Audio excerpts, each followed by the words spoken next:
บทแผ่เมตตาให้ตนเองอหังสุขิโตโหมิขอให้ข้าพเจ้ามีความสุขอหังนิโคโหมิขอให้ข้าพเจ้าปราศจากความทุกข์อหังอเวโรโหมิขอให้ข้าพเจ้าปราศจากเวรอหังอภิยาปโชโหมิขอให้ข้าพเจ้าปราศจากอุปสรรคอันตรายทั้งปวงสุขียตนังปริหารามิขอให้ข้าพเจ้าจงมีความสุขกายสุขใจรักษากายวาจาใจให้พ้นจากความทุกข์ภัยทั้งปวงเถิดบทสวดแผ่เมตตาให้สรรพสัตว์ทั้งหลายสัพเพสัตตาสัตว์ทั้งหลายที่เป็นเพื่อนทุกข์เกิดแก่เจ็บตายด้วยกันทั้งหมดทั้งสิ้นอาเวราโหตุจงเป็นสุขสุขเถิดอย่าได้มีเวรแก่กันและกันเลยอัพยาปชาโหตุจงเป็นสุขสุขเถิดอย่าได้บิดเบือนซึ่งกันและกันเลยอนิจจาโหตุจงเป็นสุขสุขเถิด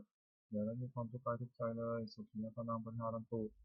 จงมีความสุขกายสุขใจรักษาตนให้พ้นจากทุกข์ภัยทั้งสิ้นเถิดบทแผ่เมตตาอุทิศสัพเพสัตตาสัทธาโหตุอาเวราสุขาชีวิโนขอให้สัตว์ทั้งหลายอย่าได้มีเวรแก่กันและกันเลยจงเป็นผู้ดำรงชีพอยู่เป็นสุขผู้มาเถิด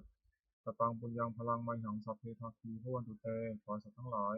จงได้เสวยผลบุญที่ข้าพเจ้าได้บำเพ็ญด้วยกายวาจาใจแล้วนั้นเทิน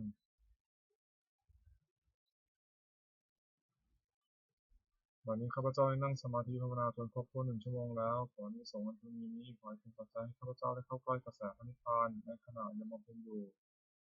ให้ข้าพเจ้าแคล้วคลาดปลอดภัยจากทุกโศกโรคภัยอันตรายทั้งปวงให้มีแหล่งรายได้สุจริตมั่นคงเป็นสัมมาอาชีพชอบธรรมคำว่าไม่มีคำว่าอดอยากคำว่ายากจนขออย่าได้มีแก่ข้าพเจ้าให้ข้าพเจ้าเจริญทั้งทางโลกและทางธรรมต่อไปและขอถวายอานิสงส์จากการปฏิบัติภาวนานี้แด่องค์หลวงปู่ทวดและองค์หลวงปู่ศิลา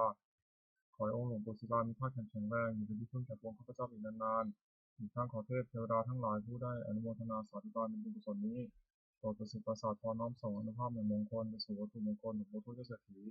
มนต์มหายานหลวงปู่ศิลารวมถึงวัตถุมงคลทั้งปวงที่ศักดิ์สิทธิ์อำนวยจะจัดสร้างขึ้นให้เปี่ยมด้วยพุทธานุภาพเทวานุภาพและฤทธานุภาพอันศักดิ์สิทธิ์อำนวยผลให้เป็นสิริมงคลแก่ผู้ครอบครองและบูชาทุกประการเทอญ